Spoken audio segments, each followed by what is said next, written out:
বিসমিল্লাহির রহমানির রহিম। প্রিয় বান্দরবানবাসী, দেখতেছেন এটা একটা রুম, এটা 301 নম্বর রুম।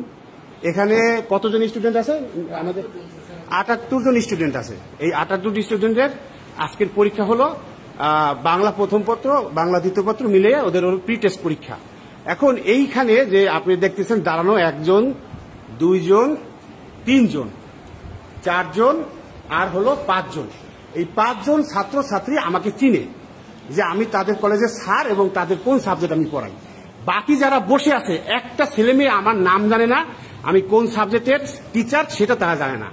এখন আপনারা যারা বান্দরবানবাসী আছেন তারা বলতেছেন যে আমাদের এখানে ছেলেপেলেরা যে ফেল করছে এই দায় টিচারদের।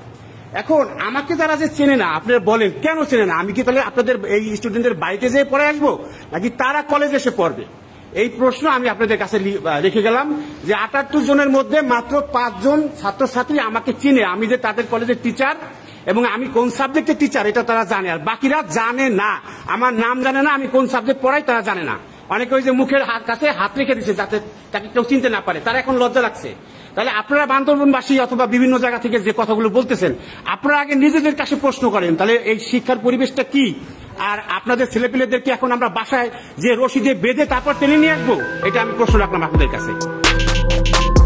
ভিডিওটি বান্দরবান সরকারি কলেজ থেকে একজন শিক্ষক আমাদের কাছে পাঠিয়েছেন। তিনি দুঃখ করেছেন আর বলেছেন, এই ব্যর্থতার দোষ আমি কার উপর দিব আমি জানি না।